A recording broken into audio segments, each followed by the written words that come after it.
Good day, beautiful people. Thanks for joining me again today. I carry this coin around with me and it has the Serenity Prayer on it. So I want to start out this video by explaining why that prayer is so important to me. God grant me the serenity to accept the things I cannot change. That is Stoicism. That is the mother. That is the ability to take thoughts that don't need to be in your mind out of your mind. That is the Buddha in Zen meditation, having a peaceful mind, even though there's evils out in the world. Sometimes we need to know what to put in our mind and what not to put in our mind, and what to act on and what not to act on. Which brings us to the next part, which is the courage to change the things I can. And so that's the Father. That's speaking the truth to somebody when you know it can help them. It's knowing when it's actually something you can do that will help. It's something that is in your mind and you should have it in your mind and you should try to deal with it. It's assertion. And we have to know sometimes when not to speak because it's not the right time, and when to speak. And the Father is going to sacrifice himself to speak the truth. And so the wisdom to know when it's mercy or judgment, that's what this is about. So God grant me the serenity to accept the things I cannot change. It's like a healthy cognitive dissonance. And the courage to change the things I can. That's the hero's journey to try and change the darkness in the world, expose the darkness of this world, and the wisdom to know the difference. We have to know when we need to be that merciful and when we need to have judgment.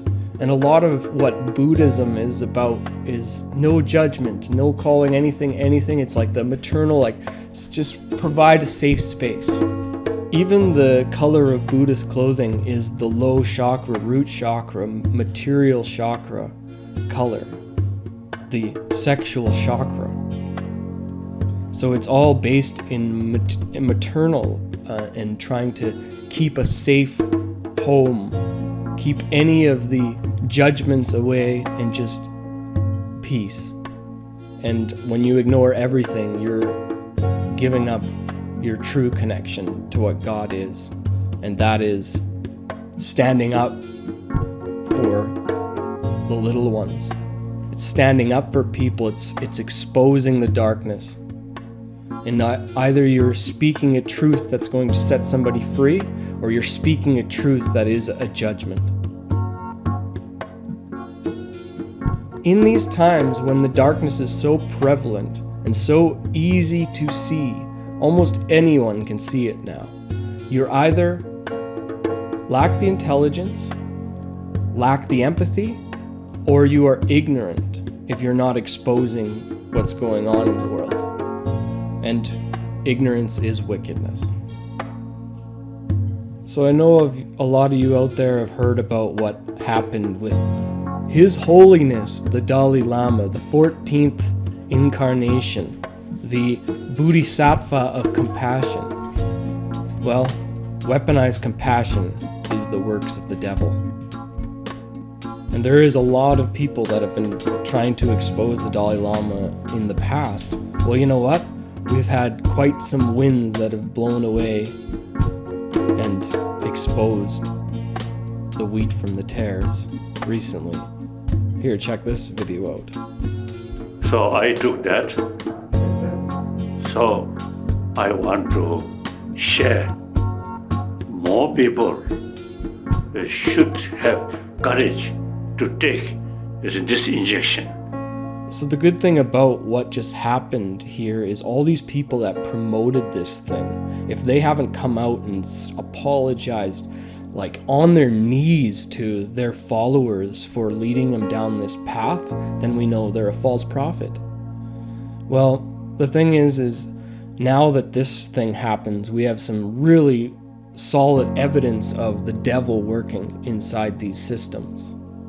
And a lot of people will follow Buddhism because they want to make no judgment, and this is why the Dalai Lama is uplifted by the world.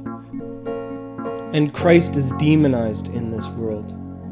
Ephesians 5:11, and have no fellowship with unfruitful works of darkness, but rather expose them.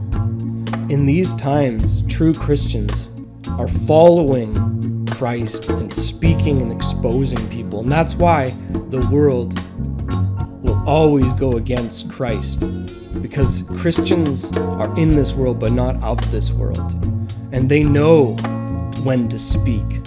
The father tells the young daughter to put on more appropriate clothing to go to school because the boys won't respect you otherwise, when she's like 15 years old. And that daughter won't know how important that information was till she's 25 or 30 years old.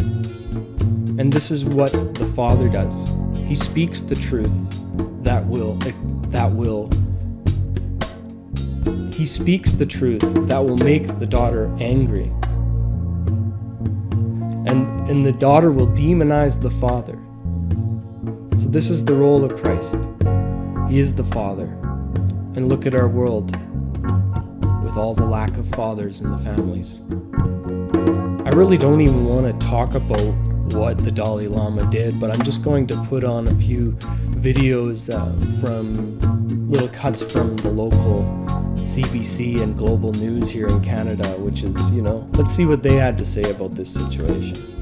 In a statement, the spiritual leader's team says, His Holiness often teases people he meets in an innocent and playful way, even in public and before cameras. He regrets the incident. Many in the community feel the outrage is overblown, and this all amounts to a cultural misunderstanding. He's like a funny.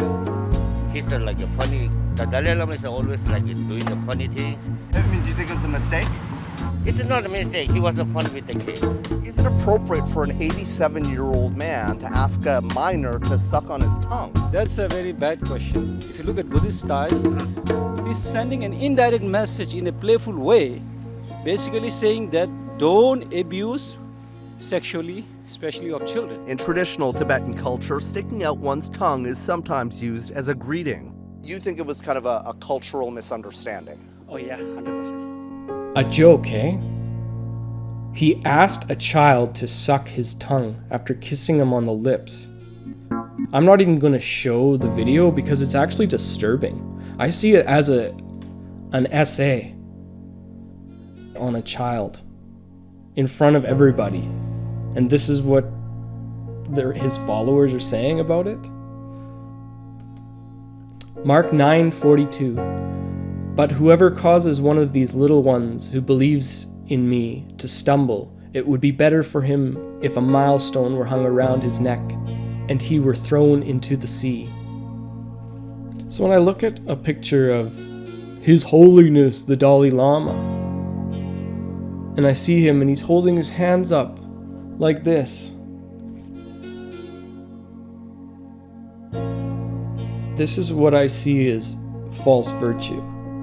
This is the easiest way for spiritual people to gain the world, is to not cast any kind of judgments out to the world and just act like everything is fine, and then everyone will be your friend.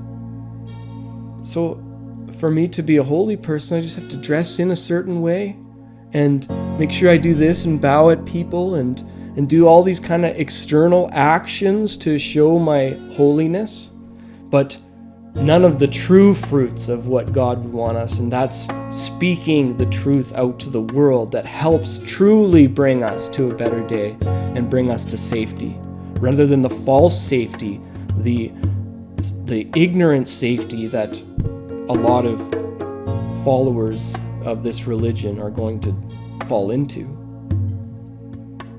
And I'll admit I know little about Buddhism besides what I see from their fruits, and also what I see from the fruits of local people that follow these New Age kind of Buddhisms and these kind of Eastern religions. Is they're acting like they're connecting to a spirit, but really they're just not wanting to point out any judgments at the world.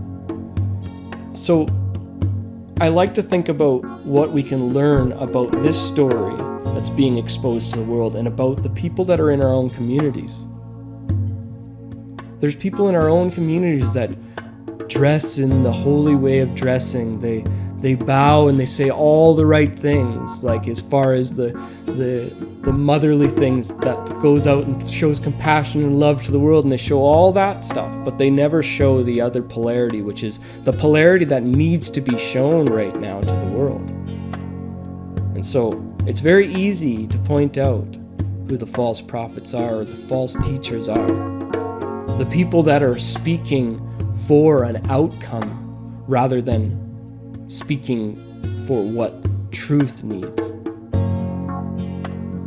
How can you point out a false friend, a false teacher, a false prophet? Well, here's some good lines from Thomas Sowell. When you want to help people, you tell them the truth. When you want to help yourself, you tell them what they want to hear. We really need to meditate on these kind of words, and that's a Christ line. That line came from the Christ inside of him. When we're fasting for God, we don't tell everybody around that we're fasting. We don't cast any virtues out to the world of our spiritual powers. Instead, let our words speak for themselves. Let our actions speak for themselves. So what do other religions think about Christ, the true leader that's been leading for 2,000 years? Islam says he's a sinless, virgin-born miracle worker, prophet and wise teacher who is not God. Jesus will come back and judge. The Hindus say he was a holy man, wise teacher, a god. Well, I think almost everybody's a god in the Hindu religion, so that doesn't say much. The Buddhism is a holy man, enlightened man, and wise teacher. The Baha'i affirms some of the Christian views of the Jesus, but Jesus is just one prophet among many. Jesus that progressively reveals the truth. So all of these different ancient religions talk so highly of Christ. They want Christ to be a part of their religion too, and that's why they speak upon him. And the truth is they can all have Christ. However, as soon as they truly find him, they'll understand why he is the reflection of the Most High. So God grant me the serenity to accept the things I cannot change, the courage to change the things I can, and the wisdom to know the difference. Let me know when I need to be merciful or judgmental. Let me know when I need to be courageous or compassionate. Let me know when I need to be assertive or humble. Let me know when I need to be intuitive and emotional or logical and reasonable. These are some of the polarities between the masculine and the feminine. And I talk a lot about that in my videos because I believe when we start to realize what the dark mother is and the dark father is, well, the dark father is being pointed out all over the place. He's pretty much in your face, so it's not hard to know what the dark father is, but the dark mother is more sinister. It's one of those situations where the mother wants to love and is so compassionate for their child that they're actually harming their child. And in the father in that situation is the one that neglects the child and gives them no love.